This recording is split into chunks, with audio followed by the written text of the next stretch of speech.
Okay, as follow-up, designers that I will not rebuy. Hey fragrance family, I'm David and I'm a fragrance bro. Of course, your best source for everything fragrance related. Today I have a follow-up video that is on designer fragrances that I will not rebuy once I'm out. Now, if you haven't watched the first video on designer fragrances that I would rebuy, go and watch that one. I'll have a link up here. You can go and watch it. Love those fragrances. There's some fragrances you always want to keep no matter what, and those are my designer choices. I also have niche as well. And today we're going to be talking about the designer fragrances that I just don't like. I don't want these anymore. Sometimes there are fragrances in your collection that you just grow tired of over time, or maybe you just don't find a place for it anymore. And that's really the case with most of these choices here. Now, of course, these are all fragrances that I consider mine in my collection, and I've already had some that I've sold or gotten rid of, and I'll mention those as well.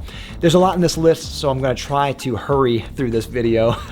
Let's start with Thierry Mugler, because there's several in the Thierry Mugler collection that I just want to get rid of. All right, so let's start with this one real quick. This is Amen, and I know the bottle is really grimy. I clean this every day and it will look just like this at the end of the day. It's like the pig pen of fragrances. Amen is a classic, and I really like Amen, but I found that because of how bold the patchouli is, I don't always like to smell like that, and it's best only in like the heavy winter. And though it does get really cold down here in the winter time, it's not like deep winter like Wisconsin or anything. Overall, I just always just pick something else. If I want to have kind of a dark woody fragrance, I usually just go with something else, and that's really the reason. All right, next is, I think it was the first flanker for Amen, and that was Pure Coffee.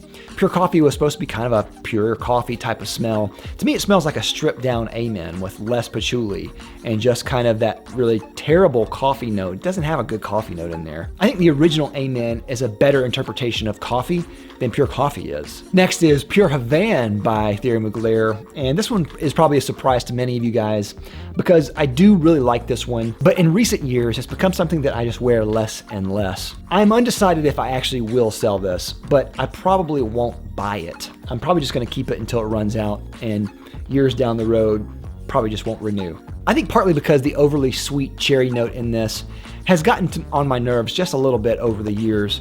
It's still a good fragrance, though it's just fallen out of the lineup for me, really. Next is Amen Taste of Fragrance, and this one is still very good. It is Amen, supposedly with kind of another added food-like note on there, and in this case, it is added chili. And what happens with this is it brings kind of like this warm, spicy quality on top of it, which I think really adds to the original Amen. When I first got this, I loved it and I wore it all the time. But ever since that first year, I just never really wore it. And I actually have a video about least worn fragrances of the year a couple years ago, and this was in there, and it's still one of the least worn. I haven't worn this in years. I'll probably sell it. Next is Pure Wood by Thierry Mugler. And another one that is really good. I think that Pure Wood is one of the most underrated flankers in their line. I think it's fantastic. The wood in this actually accentuates some of the qualities of Amen that I really like and brings out almost a coconutty type of undertone in there that is beautiful. But every time I think about wearing it, I just want to wear something else. It's become a fragrance that I just never reach for and don't desire to anymore.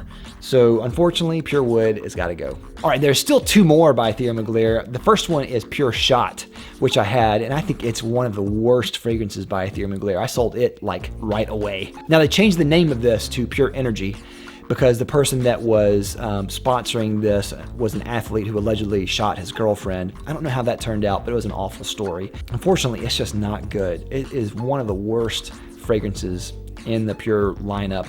Anytime they try to do a fresh scent with Amen, it doesn't work. It's not supposed to. You can't make it work. And that was one of the proofs there. And last from Thierry Mugler is Orange Zest. A lot of people really like Orange Zest, and I think it's pretty good. The orange in there, to me, isn't too orangey. It has kind of a candied orange type of thing going on. I think that is okay. And I think as far as a fresh Amen fragrances out there, that one is the best. But it's still one of those fragrances, I don't think that it works 100% as a fresh scent. But that was just one that I would never rewear, so that's one I got rid of right away. Oh, I forgot one. I forgot Pure Leather. Pure Leather was just an added leather note. It was back in the era when they were just trying to add notes to the fragrances to see if they'll stick.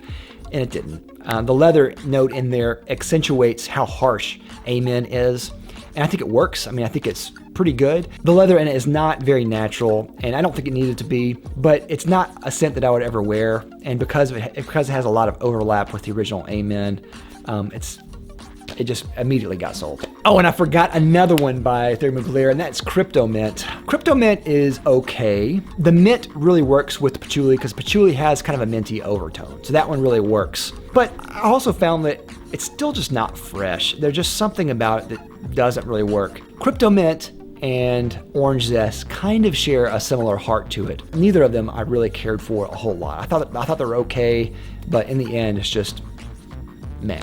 All right, next are two from Dior, and the first one is Sauvage. And Sauvage is one that I actually really like, but because of how popular it's gotten, it's not something that I really wear a lot.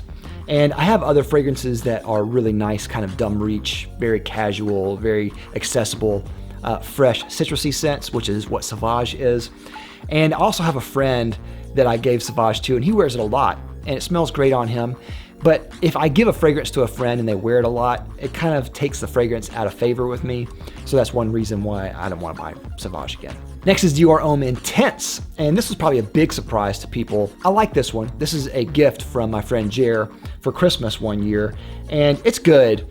But the biggest problem with this to me is that it seems like it's not a complete fragrance. It seems like it's like half the fragrance. I think the original Dior Homme is more of a complete fragrance idea. It has a beginning, middle, and end, so to speak. This is more of a middle and an end of a fragrance idea. I reach for Dior Homme more. It's just as good in the same type of season. Or I'll go for Bois d'Argent by Dior, which is a beefier type of iris scent with myrrh in there. It might be kind of a similar idea in some aspects, so I just reached for it more and not this one.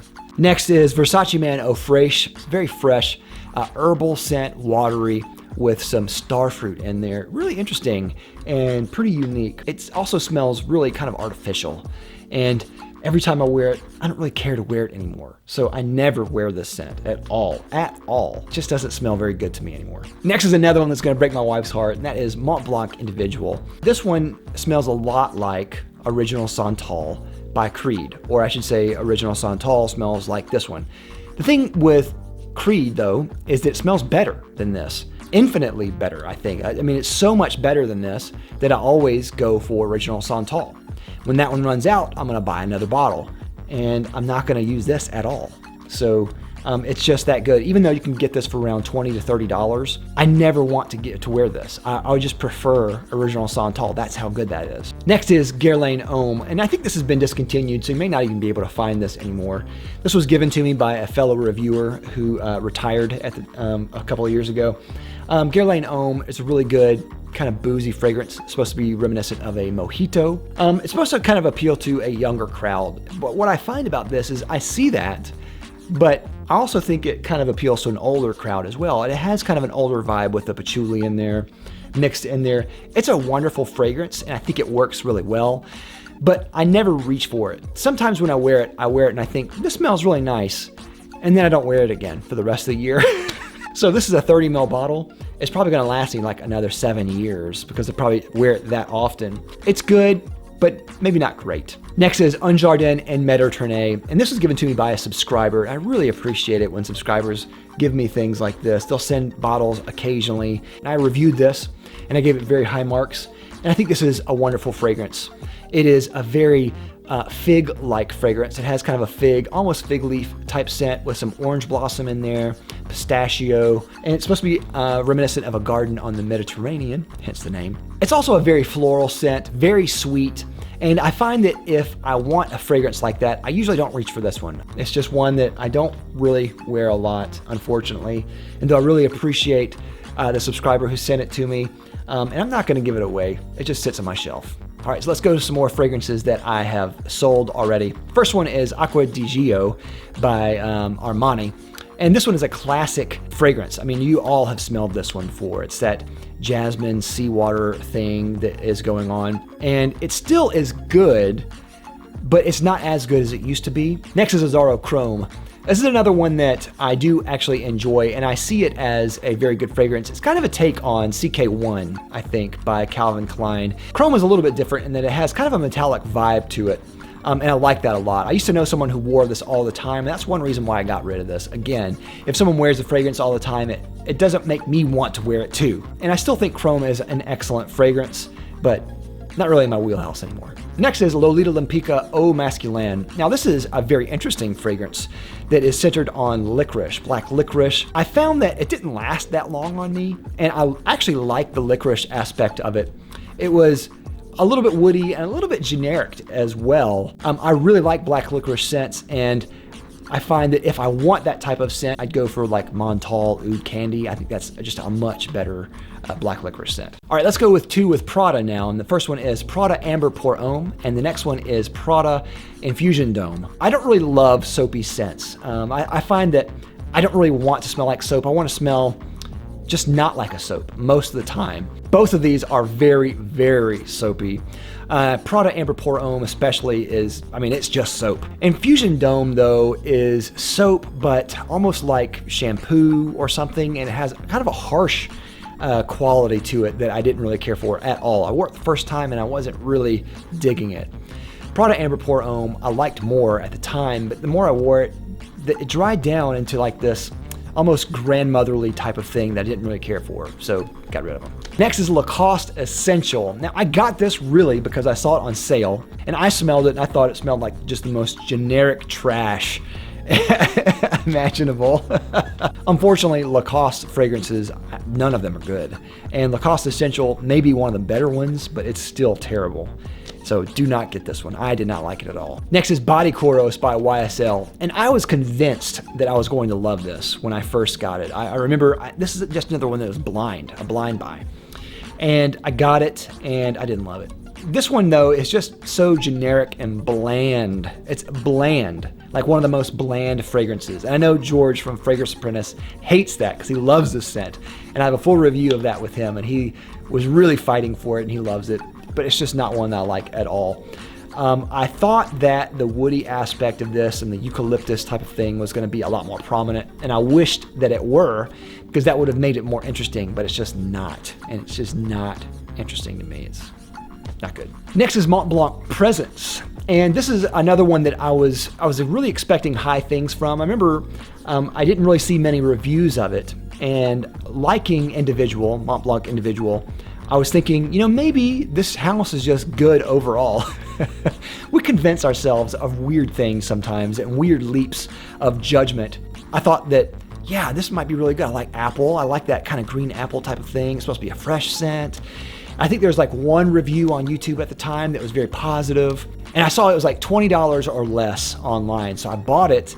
It came in the mail. I smelled it and I was instantly disappointed. It's a really powdery, fresh, fruity scent. That's a strange combination right there. I think I actually gave this one away in 12 Days of Christmas one year, but yeah, not for me. All right, last on the list is Nautica Voyage by Nautica. And Nautica Voyage is a good scent. It's one of those scents that I usually recommend to people who are looking for just a really solid, cheap scent. And this is one that I think proves that cheap does not equal bad.